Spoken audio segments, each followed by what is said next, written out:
You are listening to the Jboy Show, your number one source for Auburn and the SEC. My goal was to run through his soul and grab his heart when I run through his soul. Kurt, Nate, Coach Dab. Those are memories. I think we've established ourselves as, I think, the premier conference in college football. Now, the SEC is better at the top. It's better in the middle. The Southeastern Conference remains the premier conference. Now takes the snap. Looking for the receiver. He's got Lutz and Kirkland. Touchdown, Auburn! Think about it. It's always been the SEC and everybody else trying to catch it. I think this is probably the best league from a competitive venue standpoint.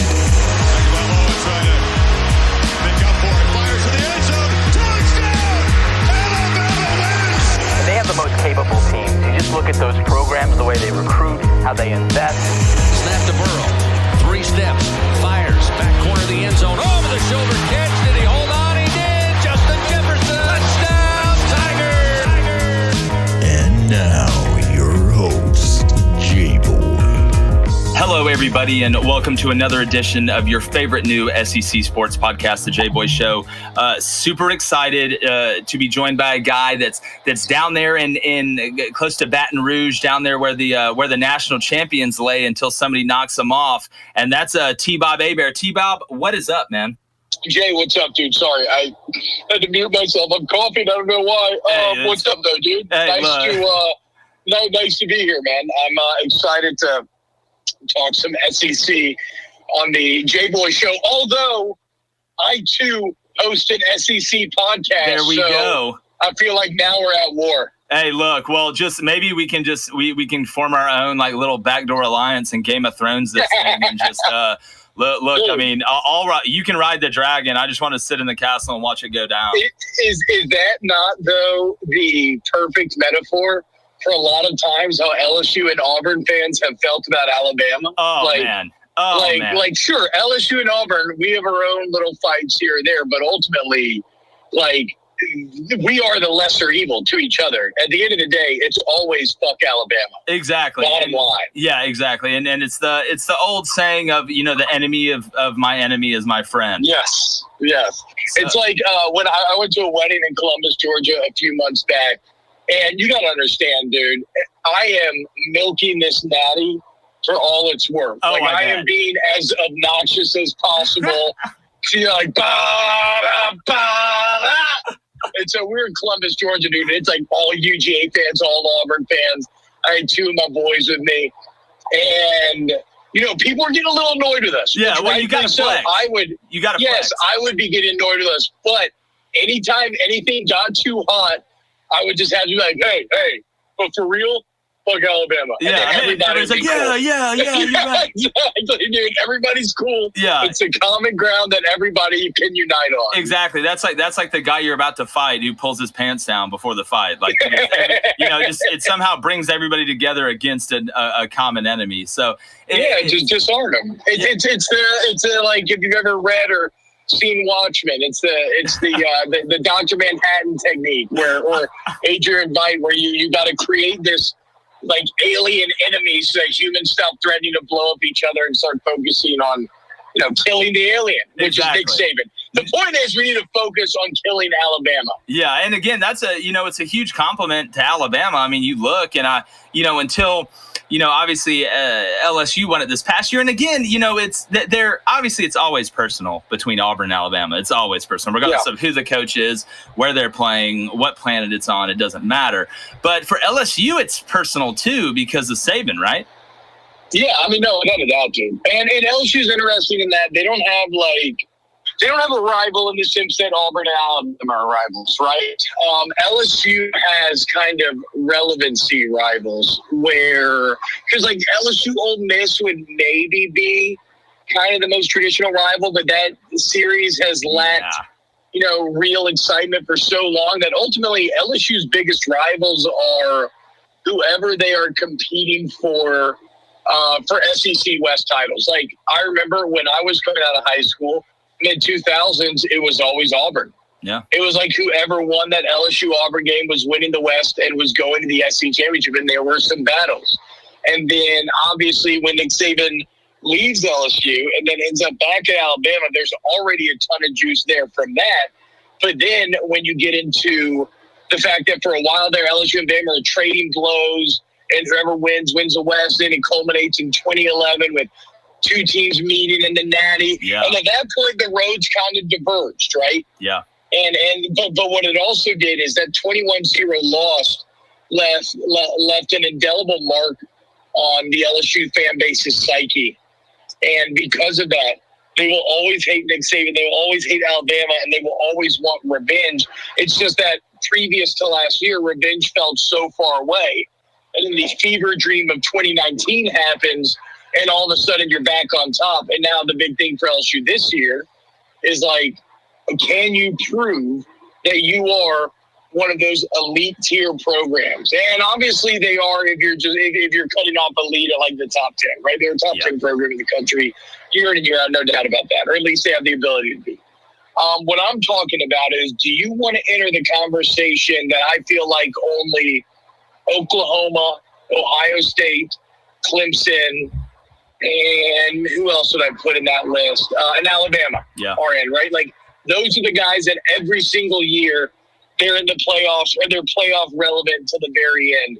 This will be a big year for LSU, proving that last year was not a fluke and that they can consistently operate in that same space. Exactly. And it's something to where, you know, as somebody that obviously grew up watching Auburn and keeps up with all of it, but especially keeps up with Auburn. You know, I remember in 2010, you know, if you look at Cam and Joe Burrow, they're not the same player. I'm not saying that, but they're both superstars and legendary, I mean, really college football Hall of Fame quarterbacks. You know, you look at the numbers and it's disgusting what both of them did.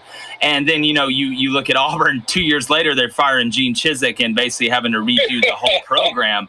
You know, and I'm not saying that's going to happen to LSU because LSU is recruited so well. But do you think just being a guy that has a feel on the pulse of the LSU fan base, do you think that maybe, you know, an 8-win or a 9-win season, some LSU fans will still be, you know, to for lack of a better term, hungover from 2019? So I said that 9-3 would be acceptable, right? I agree. I think to me, like, realistically, that felt like, because, you know, maybe you lose to Alabama. The Auburn game is going to be very tough.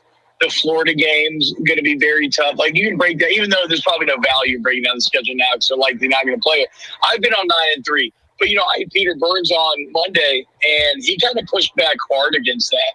He was kind of alluding to what we were just talking about, which is like, no, I mean, look, dude, if LSU 9-3 is not acceptable. Like, if they want to prove to be the elite of the elite, they have to go like 10-2 or 11-1. So, you know, typically I feel like I've always been kind of dismissive and be like, oh, well, that's just a crazy fan take. That's not very rational. But, you know, Peter's a very rational guy. And so maybe he's on something there. Maybe I'm being a bit too understanding and not putting enough pressure on these teams. I do want to revisit something that you touched on, though, which is the Cam to Burrow comparison.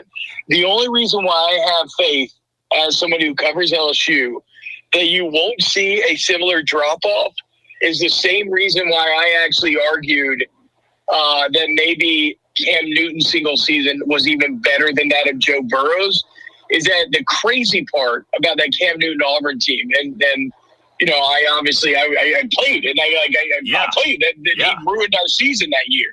He was unbelievable. He's the best football player I've ever seen live.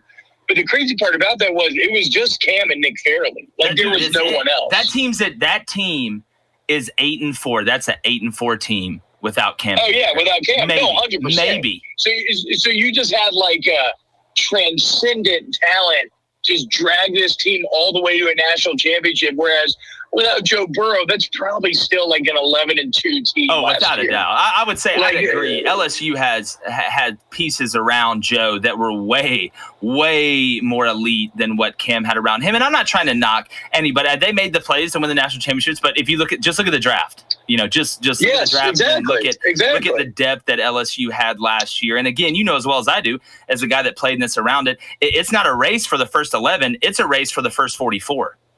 Yeah. Yeah, and so like, it's one of those things where, because of that, I feel like LSU's talent level is still going to be a lot higher than where Gene Chizik had Auburn 2 years later, which sucks. I mean, for Auburn fans, because ideally when you win a natty like that, you really want to capitalize off of that and manage to snowball that into recruiting. And it doesn't look like Chizik did that. Although Auburn just as a program is so hard to parse every single year. Yeah, they're the ultimate welcome to the team. Yeah, they're the ultimate just wild card. Yeah, they're like Charlie Kelly. You never know what to expect. Yeah, I always compare it to being the weatherman down in Mobile. I mean, you really go in thinking you have an idea, and then you get out there and you start looking outside and you're like, nope, no clue. So I always felt like that dude either had the hardest job in the world or the easiest job in the world, because nobody ever expects him to be right because it changes every 10 minutes. But that's kind of how I compare it. Well, it's like the second you stop worrying about Auburn is when they get you. Yep. And then a lot of times when you are worried about Auburn, then it's like they sometimes don't show up. It's so hard to know what you're getting. That said, I think this feels like a potential. Look, I think Bo Nix is going to be a very good quarterback. I really do. And so I think Auburn. Excuse me. Oh, Jboy, you get it, man. Oh my God. Get the demons sorry, out. Maybe you can cut this or something. Oh my God, I ate like a peanut butter thing right before I came on, and I think it's like my throat. Oh God, that's like lemon. Oh my God, I have tears coming out of my eyes. Oh man, well, I was just trying to say that I think Bo Nix is going to be a good quarterback, and the football gods are trying to strike me down. Hey, look, look. That's the adversity we're facing over here, man. Oh, okay. I wouldn't be surprised. I wouldn't be surprised if a big play came and some sort of a demon erupted from the sky and caught the ball and ran it away as it left Bo Nix's hand. Hey, I will say this though, dude. Back to our lesser evil. Watching Auburn beat Alabama last year was just a thing of beauty. Yeah, especially Gus Malzahn ending the game by directly outcoaching Nick Saban. Dude, how pissed was Saban about that? Oh, they changed the rules. Yeah, I mean, classic, right? It's just how it goes. Little Nicky gets upset, and Birmingham follows suit. Yeah, well, he has the ball. It's like he's the kid in the neighborhood that has the best ball that you always play with, and he goes out there and has a bad day and takes it home, and nobody else can play. So, okay, let me ask you this then. To do a little research for my show, when I look at the SEC West, I kind of think of it as Alabama, then LSU, and then it gets interesting, right? Next to those two, right behind them, is it Texas A&M or is it Auburn right now? Well, you know what's crazy, the way I'm looking at it, T-Bob, and again, I mean, you know as well as I do, trying to project the West really outside of Alabama is like playing Russian roulette. But I always divert back to the schedule, because again, and especially talking about conference play, I think Alabama obviously is in the top tier right now. But I think after that, for those next three slots, you look at LSU, they got Alabama at home. They go to Auburn and they go to A&M. I think A&M's going to be good, but I can't buy into the hype. I'm just not going to do it. It happens every year, at least for the past 2 or 3 years, definitely for the past 2. I'm not a huge believer in Kellen Mond. I think they'll win a game they're supposed to and lose 2 or 3 that they're supposed to win. Yeah. I really see it right now as coming down to LSU and Auburn for that second spot. And a reason I say that is because Auburn gets Georgia week 5 this year. I think, as opposed to the past where, you get Georgia and then Bama. Now, you really get LSU and then Bama, so they really rob Peter to pay Paul. But I know that Georgia game, a win in that game for Auburn could be the difference in them finishing second and third or first in the West. I think it's going to come down to one game because I think outside of Alabama, the parity is just going to be at an all-time high. But I really think it's going to come down to that LSU game at Auburn late in the season to see if Auburn plays Alabama to win the West, to see if LSU plays Alabama to win the West. Just I don't know. It's a crapshoot to me outside of Alabama, and to be honest with you, I'm not 100% sold on Alabama throughout the year when I look at that schedule. So yeah, no. I think look, the deal with Alabama is it's just being a realist. Yes, like, it's the truth. Just look at recent history. There's just no getting away from it. They've earned the benefit of the doubt. That's all well and good. But I will say this: the gap definitely does not feel as large as it did at the onset of the Tua era, where it looked like they were just ready to kind of take off forever and leave everybody in the dust. I think a lot of it for Alabama is going to come down to actually a lot like LSU. How do you replace these transcendent type of quarterbacks into Tagovailoa and Joe Burrow? And the answer to that question will determine how good both those programs are going to be. Exactly. And I'm really interested to see, because I do think Mac Jones is a good player. I think he's exactly what Alabama needs. You're able to turn around and hand the ball off.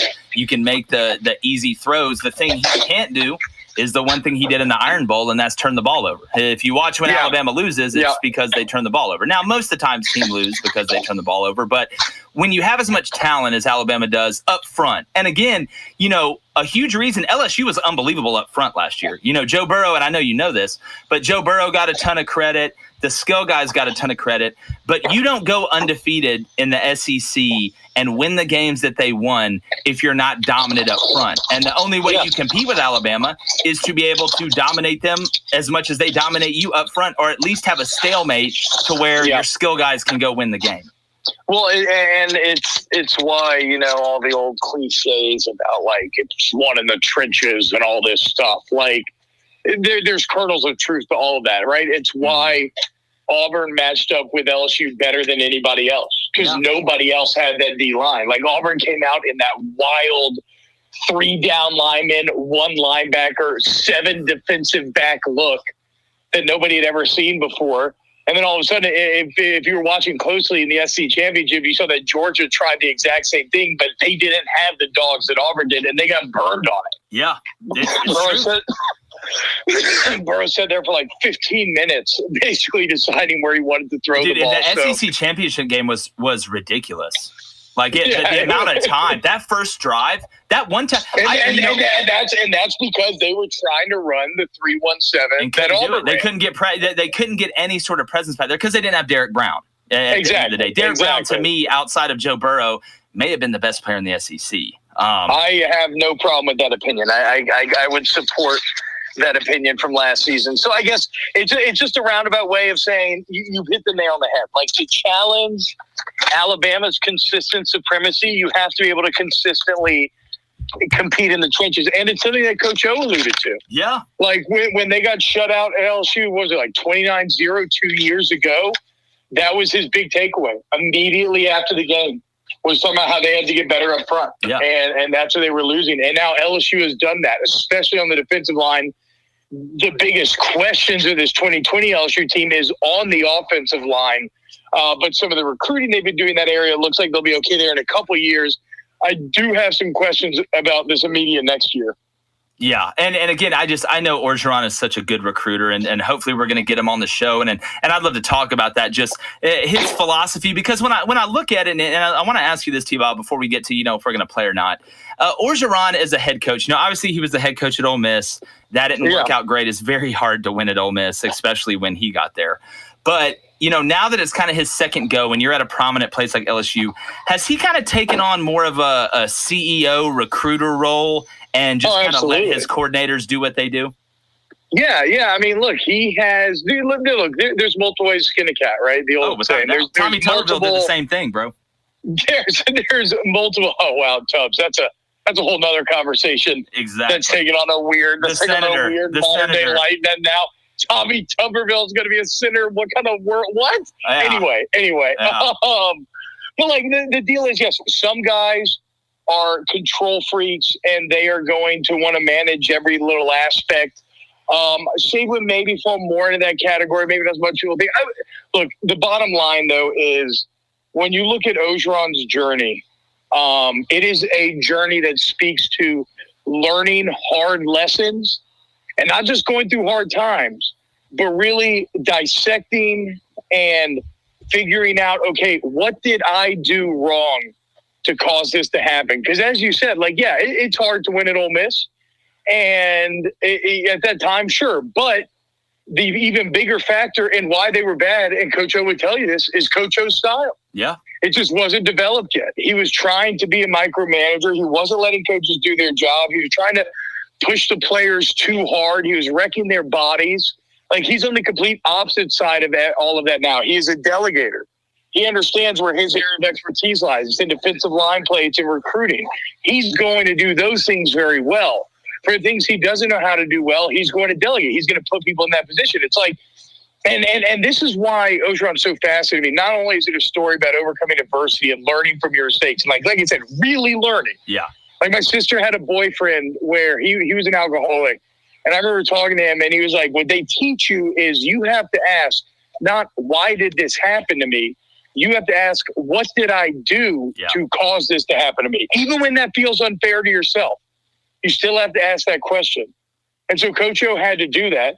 He learned these lessons, and he eventually got the opportunity. And what else is funny about him, one of the biggest misconceptions, in my opinion, is because of his voice and his persona, it's so easy to pigeonhole him as just this kind of like, he's really smart. This kind of like this meathead Cajun. No, but he's very smart. He's very forward thinking. Mm-hmm. Like, not only does he delegate from a coaching standpoint, but he also uses analytics and data to inform everything that they do. Like, he has a guy whose sole job is to know, okay, fourth down, distance, the point in the game, where are you at on the field? Mm-hmm. Like, okay, at this point, the math tips in our favor, and it makes sense to go for it if you're talking about win probabilities. Yeah, he's a guy moneyballing it. Yes, that's his sole job, and he'll still do some like it's from the heart Jonah type Hill, of plays.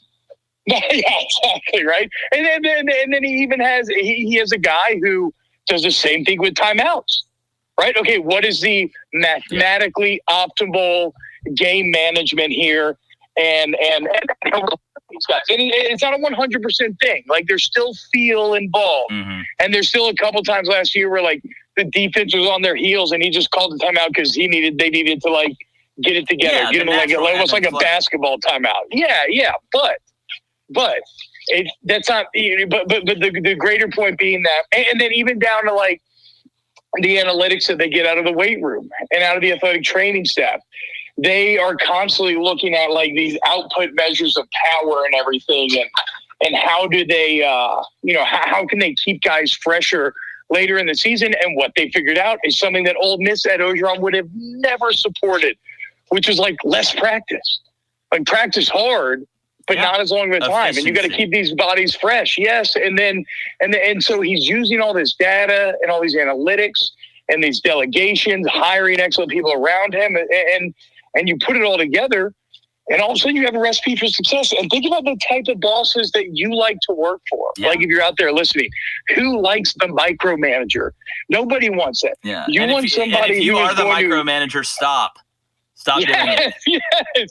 And like, you want somebody who's going to empower you and say, look, this is your job. I trust that you're going to do that. That's why we have you in this position. Yeah.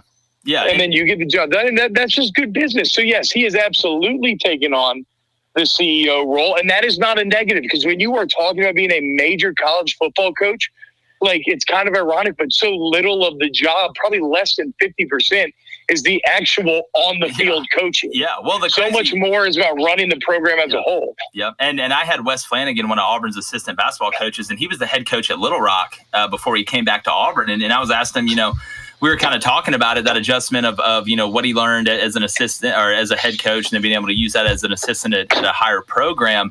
And he talked about, the main thing that I learned is that when you're the head coach, you really don't get to coach. It's more media and fundraising and all that stuff. He's like, I wasn't, it's you kind of learn that, and it's kind of different because obviously as an assistant, you're just coaching really. You're coaching and recruiting. But T-Bob, I can't let you go before I tell you this funny Edo story I have.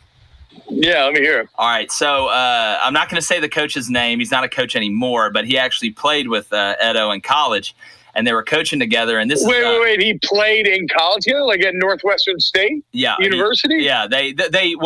He played at Nichols. And okay. Yeah, I was going to say, because my old man was college roommates with Coach O too, so I figured that. I bet you they probably, I didn't know if they were on the same team or not. Yeah, so he played at Nichols. Yeah, he played at Nichols, and because Coach O is from Thibodeau, right? Yes, he's from like that area, like cut off. It's like an hour. It's close to Thibodeau. Yeah. Yeah. So their buddies still are, and so they're on the same staff, and they're recruiting, and they're on a back road. God, I forgot what state it was. And it's like 9:30 at night, and they're driving to a hotel, and Orgeron gets the call and answers it, and it's the one that offered him the Ole Miss job. And so he takes it. He takes it, and is on the phone in the car, and then hangs up. And gets the guy rolling with him who's driving to roll down the window, and he takes his shirt off and hangs outside and he screams, "I did it, baby! Edo did it, baby!" Oh, I mean, think about that, dude. A D-line coach. I know. Working his way to being the head coach. So I got to give you a no story that he told us this. He told us this on the show last week where when he was just a young Cajun boy, probably about 14 years old. He said, on Mondays at school, he'd come back from the weekend and everybody would be talking about going to the LSU game. And they'd gone to the LSU game, how much fun it was, and he never went. And so he said he got home and his dad used to have this swing in the front yard. And whenever he talked, they kind of sit on the swing. So he sit down on the swing. He's like, "Dad, I got to ask you. It's like, all these kids talk about going to the LSU game. Why don't we ever go?" And his dad said, "Look, man, we can't afford it. But he said, I tell you this, if you keep working hard, you will never have to pay to go to Tiger Stadium." And he said this like 45 years ago. Wow. He told him, if you keep working hard, you will never have to pay to go to Tiger Stadium. And sure, at the time, he probably meant as a player or something like that. And Orgeron actually did get a scholarship to LSU, and then he left like a week into camp like a madman. But the point being that's like so prophetic to where Coach O describes the emotions that he felt when eventually he did get the LSU head coaching job. And now he's the national champion winning head coach of LSU. He has the key to the stadium. That's so like crazy. His dad was exactly right. So if you're talking about stories to inspire you to like learn from failure and overcome adversity and all these things. And he had it time after time. It wasn't just getting fired from Ole Miss. It's then coming back, working your way back to a USC spot, getting that USC interim job, doing a really good job. Like he should have been named USC head coach. Yeah, I bet they feel. And then he got turned away. Oh God, they got to, dude. And then he got turned because they were being elitist. They didn't want this Cajun gravelly guy to be their coach. Yep. Hell, about 50% of the LSU fan base didn't want him to be the head coach. But he stuck by those words. What his dad told him, he kept working hard, and look at him now. It's just. It's very inspiring to me. They're very heartwarming. That's a great story, T-bob. I appreciate you sharing that with us, man. And I appreciate you coming on. We got to have you on again, man. I'm sure we will. Let everybody know where they can find you. You do a heck of a job on the radio and your podcast, man. Yeah. So 104.5 ESPN it's in Baton Rouge. It's a site. Everything's like streamed online, 104.5ESPN.com. But we are pushing hard. There's the 104.5 ESPN YouTube channel, which has all of our shows live every day. It's like 11 hours a day of local sports talk. Nice. And then there's the Off the Bench channel, which carries over the best segments into that. And so go subscribe to those. Check it out. And then I do the Hold That podcast for The Athletic. Me and Brody Miller do. So that's where we talk a little LSU football and SEC football. So, yeah, thanks, Jboy, for having me on the show. Definitely, man, and everybody go check that out. Obviously, he's the guy that played. He knows the deal. He's going to tell you the truth. One of the few that will actually tell you what they really think and not just tell you what you want to hear. But T-bob, man, let's do it again, bro.